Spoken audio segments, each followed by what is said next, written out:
Are you aware of what's real? Am I real? Are you real? Is this plane real? Is my child support bill really real? And will I really go to jail? Get real. But something that is real is the simulation is going a little bit haywire. Now, I'm not a cringe lord like Elon. I don't actually believe we're living in code. But just hypothetically, if we were, the designers are on goblin mode, because what is even going on? We are on the brink of nuclear war. The World Cup is being played in December. I can't seem to shake this itch down below. And China seems to be going into an absolute meltdown. Point being, it's all getting a little strange for my liking. And nothing is quite as strange as Ollie London. K-pop star. My chin is going to be shaved, which I've had before, so I'm very used to that.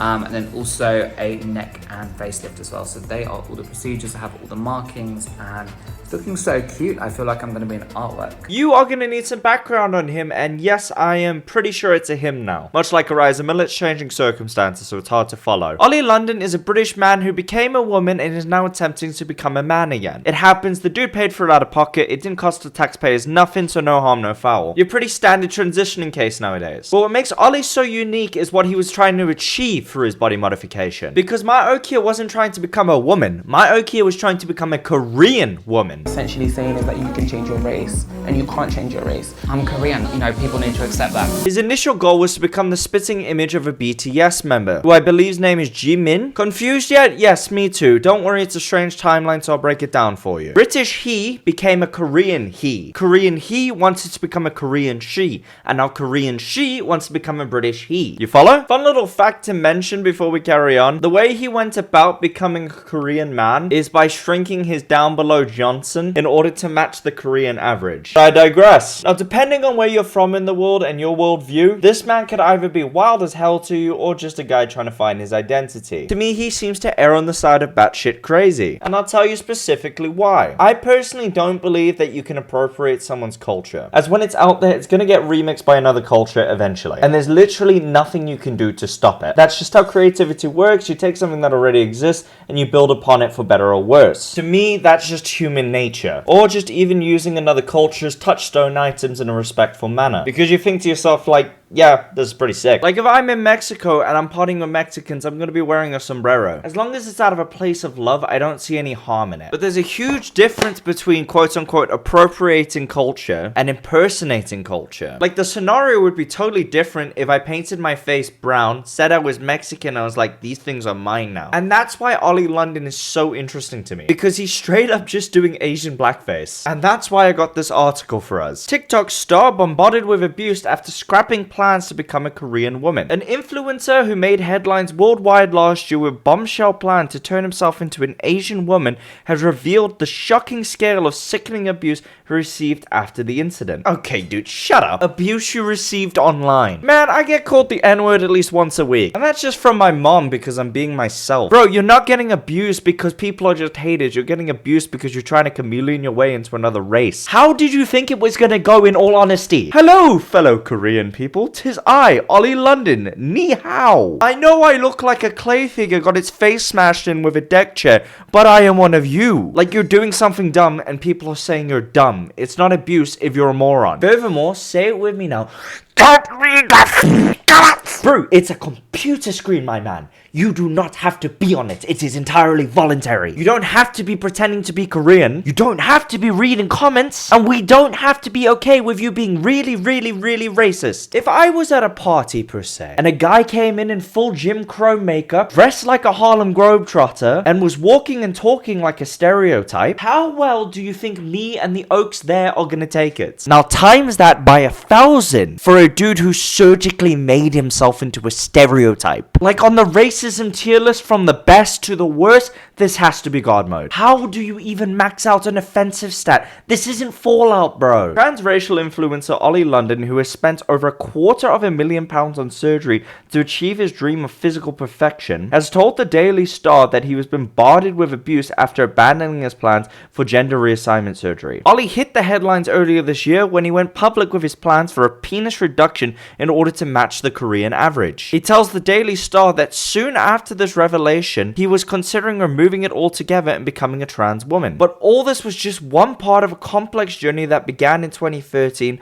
and has spent $300,000 of surgery later, brought him almost back to where he began. 300k! You've been ripped off, bro. How are you gonna spend a house on your face and still come out looking ugly? For 300k, I want them to add some shit I don't even need. Hey, yo, Dino, you want a pair of tits? Yeah, okay, I guess. How about 2 new eyes? One that's like brown and the other one's blue. Yeah, I guess that could be fun. Oh, dude, Dean, me and Dr. Brown just thought of like a really sick idea. What if instead of your neck, we put a leg there? Like, just get freaky with it, bro. Make me a Play-Doh man at the bare min. Ollie explains it all began when he spent a year on South Korean island Jeju. I was surrounded by plastic surgery advertisements, beautiful looking K-pop singers on TV, and everyone looked perfect, he says. He was just 23 when he paid almost £6,000 for a nose job that he describes as scary. Now, I'm calling your parents. You're 23 and have $6,000 to blow on your nose. The pieces are starting to fall into place now. You have to be a trust fund kid. That is impossible. Give me your bank card. Now, please, tell me the back 3 numbers. He's paid for all of his work with a career as an influencer with a major brand partnerships on TikTok, such as Amazon Prime and Netflix, and several big-name fashion companies. Over the past 9 years, Ollie has undergone 52 plastic surgery procedures. He also has regular Botox fillers and facials to maintain his looks. I don't know how to tell you this, but the looks you're maintaining are the Green Goblin. Peter, I love BTS, Peter. I don't know, Mr. Osborne. Get away from me. You're freaking me out, Mr. Osborne. Join the Stan Army, Peter. And what brand is insane enough to give this dude money? You ever hear of the theory that you can become so woke that you become what you sought to destroy? Well, companies have gone way off the road in a pickup truck and ran the cheeks into racism. Like, what is even going on? Because somehow Asia face is chilled, but blackface is offensive, Dean. And why are you naked, Dean? And Dino, this is a children's park. Draw a line somewhere. The transgender thing doesn't outweigh the other horrible stuff he's doing. My man, you can still be a protected class and a bad person. It's called equality. You know what this reminds me of? It's like when the government distracts you from a horrible thing they did with a funny little dance on the side. Ooh, looky here, looky here, looky here. I'm a woman, looky here. And I'm Korean. Wait, what? No. Look here, look at me. I'm a pretty woman. And I can do the robot. Ooh.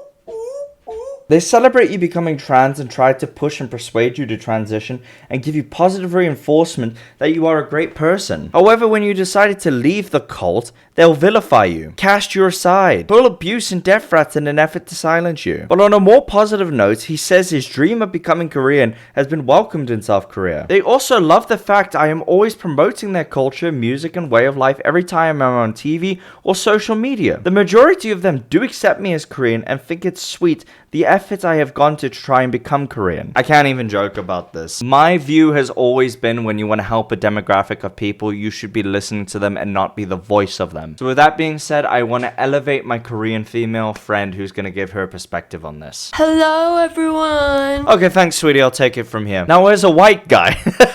I don't really know if the support thing is true. I can neither confirm or deny it. But I'm gonna make a bold assumption and I'm gonna assume that he's lying. I cannot fathom anybody being happy about this unless it's from like a curiosity angle or like a joke thing. Maybe in Korea it's like a bit of a meme. I don't know. Korean females, feel free to send me your number and we can discuss this further. His passion for Korea starts with K-pop music, and Ollie has gone on to launch his own music career. Last year he released a single called Christmas in Korea, which he tells has scored over 3.5 million views on YouTube and over 26,000 on TikTok plays. My new single Christmas Bells of Korea offers the same Christmas cheer, catchy hooks as Christmas in Korea, and will no doubt have everyone singing along around the world, he says. Ollie tells us that he hopes the single will make people smile and spread Christmas cheer and joy. Whether that Christmas cheer and joy extends to people abusing him online or not remains to be seen. Ollie's optimistic though. I'm sure people are going to love it, he told us. And I'm sure they will, Ollie. Just like they will love subscribing to my YouTube channel legally. But other than that, I've drained myself. Currently, I'm burning the candle on both ends, so I want all of you to have a good evening. And I love every single one of you. I'll see you again next time. Bye bye.